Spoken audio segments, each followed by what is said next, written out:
जय श्री कृष्णा। ओम श्री हनुमते नमः।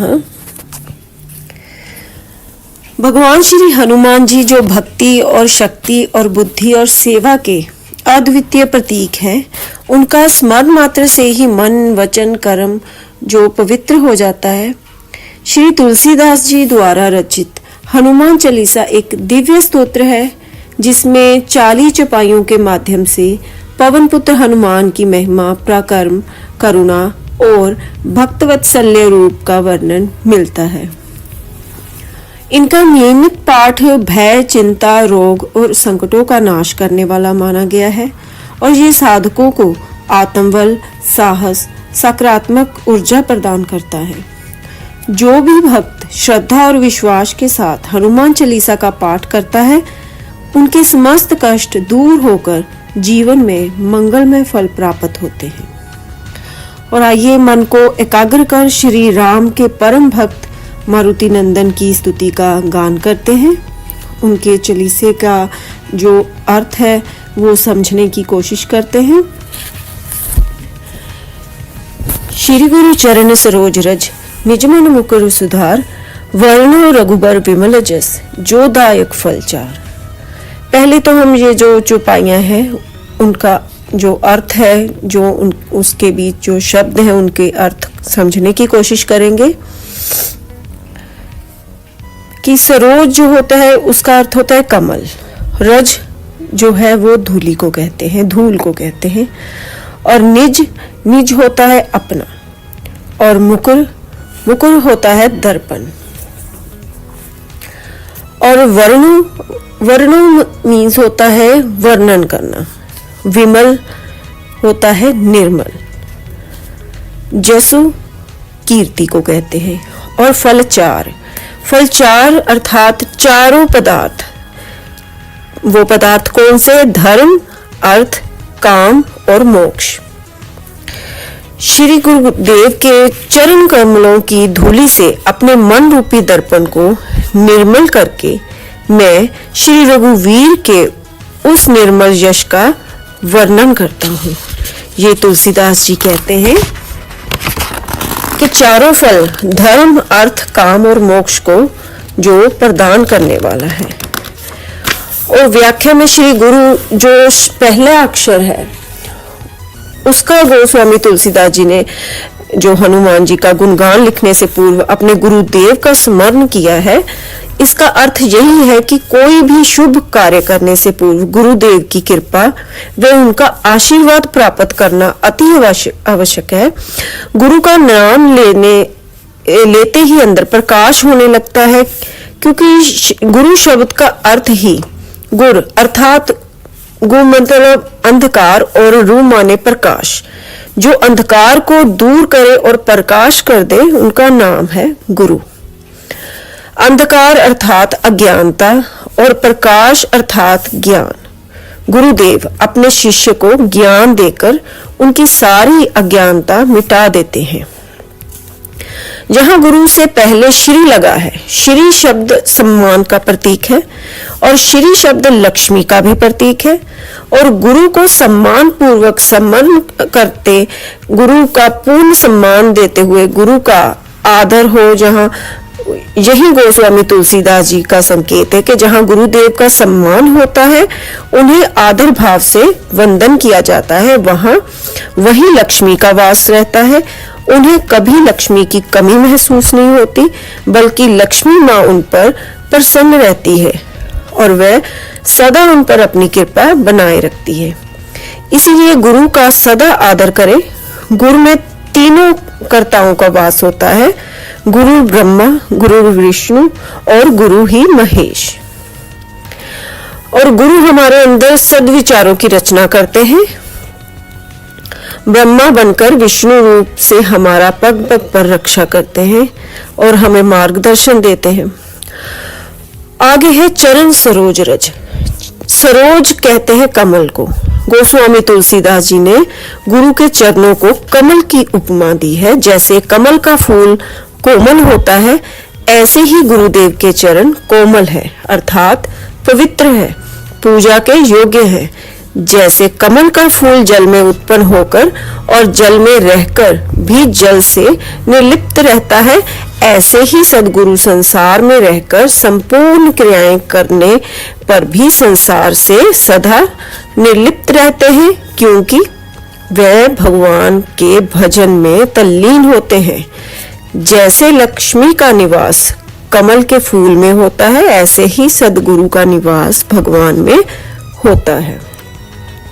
जैसे कमल का फूल खिला होता है, ऐसे ही सद्गुरु के जीवन में मुस्कुराहट होती है। जैसे कमल अपने सुगंध से सभी को आनंदित करता है, ऐसे ही सद्गुरु के जो गुणों की सुगंध है उनसे हमारा जीवन जो है पवित्र और धन्य हो जाता है। तुलसीदास जी ने गुरु के चरणों की पूजा बताई है यहाँ पर, मस्तक की नहीं। आजकल तो भक्तजन गुरुदेव के सर पर चावल और फूल डाल देते हैं, करते हैं ना, जैसे कोई गुरुदेव जी आए हैं तो संत उनके ऊपर फूल बरसाते हैं, चावल फेंकते हैं। ऐसा नहीं था। नित्य प्रति पढ़ते हैं श्री गुरु चरण सरोज रज, अर्थात चरणों की पूजा का अधिक महत्व है।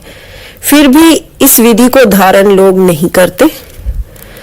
भगवान श्री कृष्ण की 8 महारानियों में से रुक्मिणी जी जो थी वो उनके चरणों की पूजा करती थी। अन्य सभी प्रभु के मस्तक की पूजा करती थी। अंत भगवान ने अपनी प्रथम पूजा का अधिकार रुक्मिणी को दे रखा था। यही कारण था कि वह रुक्मिणी से अधिक स्नेह रखते थे। इसलिए जब भी पूजा प्रारंभ करें चरणों से करें। गुरु के चरणों में सभी तीर्थों का निवास होता है। गंगा मैया भी ऐसे चरणों का स्पर्श पाने के लिए सदा ललायत रहती है। यदि इन चरणों की रज अर्थात धूली प्राप्त हो जाए तो फिर कहना ही क्या। गुरु चरणों की धूली पाकर हमें क्या करना है, ये बात तुलसीदास जी आगे लाइन में बता रहे हैं कि निजमन मुकुर सुधार।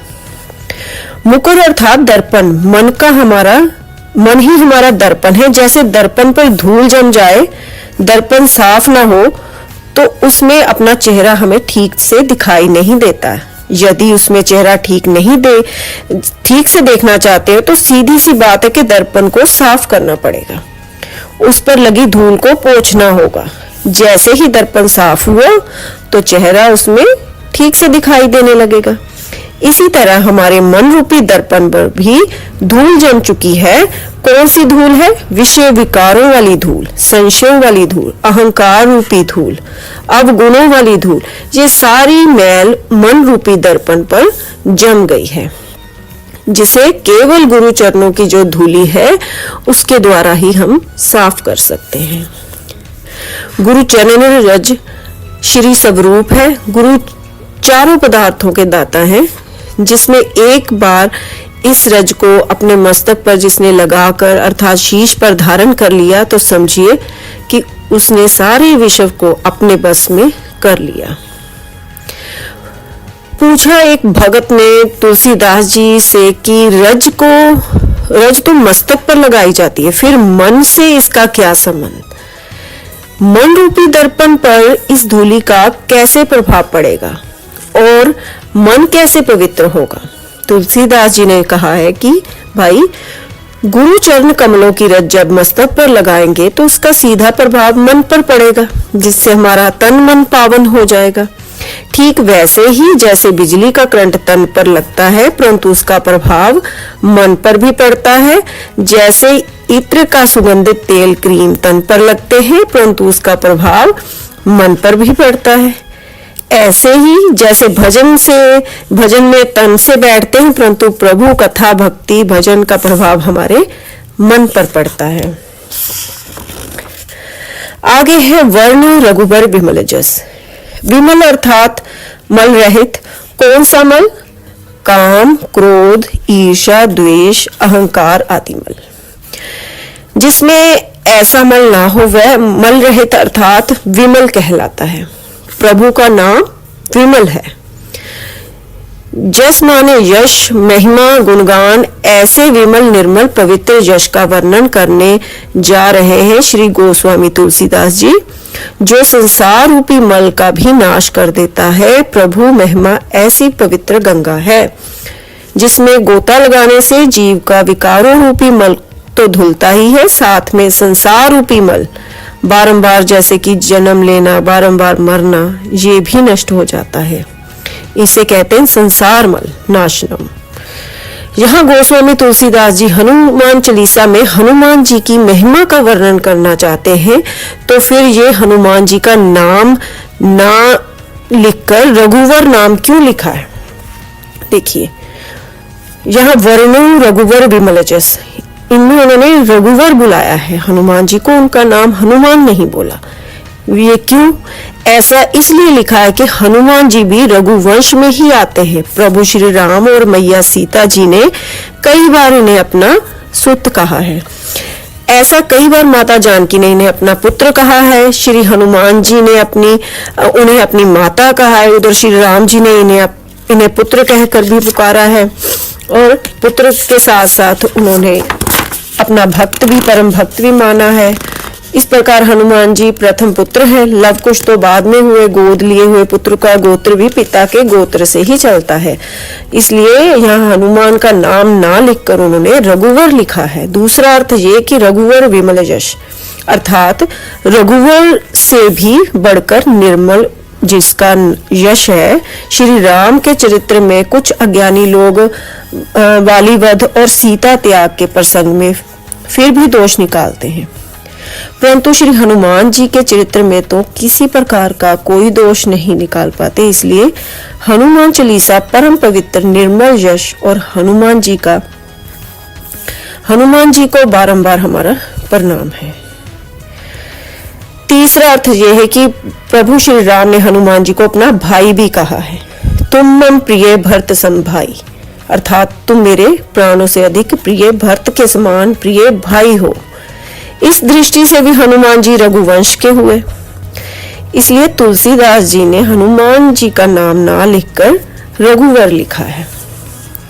जो दायक फल चार, हम नित्य प्रति हनुमान चालीसा का पाठ करें, हनुमान जी का परम पवित्र गुण अनुवाद करें, तो हमें इससे क्या लाभ प्राप्त होता है? तुलसीदास जी लाभ बता रहे हैं यहाँ पर कि ऐसे पवित्र यश का गान करने वाले को चारों पदार्थ अर्थात धर्म, अर्थ, काम और मोक्ष की प्राप्ति होती है।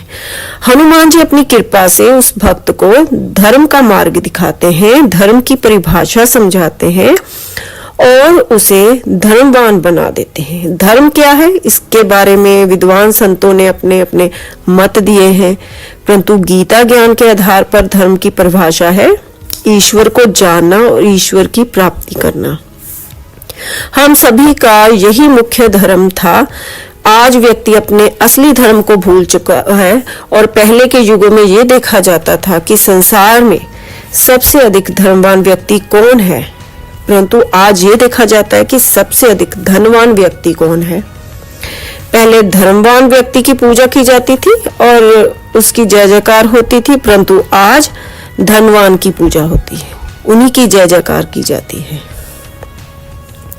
गीता के प्रारंभ ही धर्म शब्द से हुआ है। क्यों? क्योंकि धर्म के बिना तो किसी जीव की गति नहीं है। धर्म को माने बिना व्यक्ति भवसागर से पार नहीं हो सकता, और धर्म की रक्षा के लिए ही भगवान धरती पर अवतार लेते हैं। श्री राम ने स्वयं रावण और कुंभकर्ण रूपी अधर्म का विनाश करने के लिए अवतार धारण किए। उनके इस कार्य में हनुमान जी ने सेवा करके अपना धर्म निभाया। हनुमान जी धर्म का रहस्य जानते हैं, उनसे बढ़कर और धर्मवान कौन होगा, और इसलिए जो उनके यश को गाएगा उसे भी धर्मवान बना देंगे।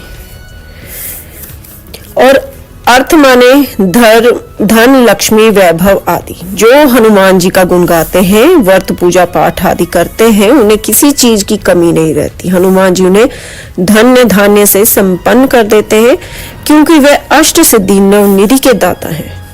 अष्ट सिद्धि नवनिधि के दाता। दूसरा अर्थ माने जीने का रहस्य। हनुमान जी अपने भक्त को जीने की कला सिखाते हैं। हम इस संसार में क्यों आए हैं, हमें क्या करना है, जिसने जीवन का रहस्य जान लिया, जीने की कला सीख ली, तो समझिए उसका जीवन सार्थक हो गया। जीव का तीसरा पुरुषार्थ है काम। काम का अर्थ है कामना, इच्छा, वासना, लालसा आदि। हनुमान जी अपने भक्तों की मनोकामना को पूर्ण करते हैं। कामना करे तो शुद्ध कामना करे। शुद्ध कामना वह है जो भगवान की ओर ले जाए, और जो कामना प्रभु के दर्शनों के लिए हो, भव और के लिए हो, तो समझना शुद्ध कामना है। संसारिक वस्तुओं को पाने की कामना जीव को बांधती है, और जो भक्ति प्राप्ति की कामना है जीव को मुक्त कर देती है। ये चारों पुरुषार्थ धर्म, अर्थ, काम और मोक्ष अर्जुन के रथ के चारों सफेद घोड़े हैं। ये चारों घोड़े थे तो श्वेत वर्ण के, परंतु आज हमने इन्हें काला कर दिया है। कैसे? धर्म का थोड़ा सा कार्य करते हैं तो अपने मुख से उसका बखान कर देते हैं। आज मैंने व्रत रखा, आज मैंने 100 रुपए का दान दिया, आदि आदि। ऐसा करने से एक तो पुण्य आपका खत्म हो गया, दूसरा हमारे शरीर रूपी रथ का जो धर्म रूपी घोड़ा है वो काला पड़ गया।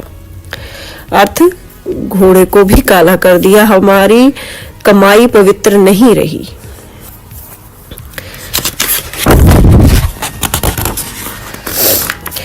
तात्पर्य ये कि हनुमान जी का पवित्र यश गाने से जीवन के चारों पुरुषार्थ यानी चारों फल प्राप्त होते हैं, धर्म, अर्थ, काम और मोक्ष। आगे का हम करेंगे जो चौपाई है, बुद्धिहीन तनु जान के सिमरे पवन कुमार, बल बुद्धि विद्या देहु मोहि हरहु क्लेश विकार। ये नेक्स्ट हम आगे इसका बखान करेंगे। तब तक के लिए ओम श्री हनुमते नमः।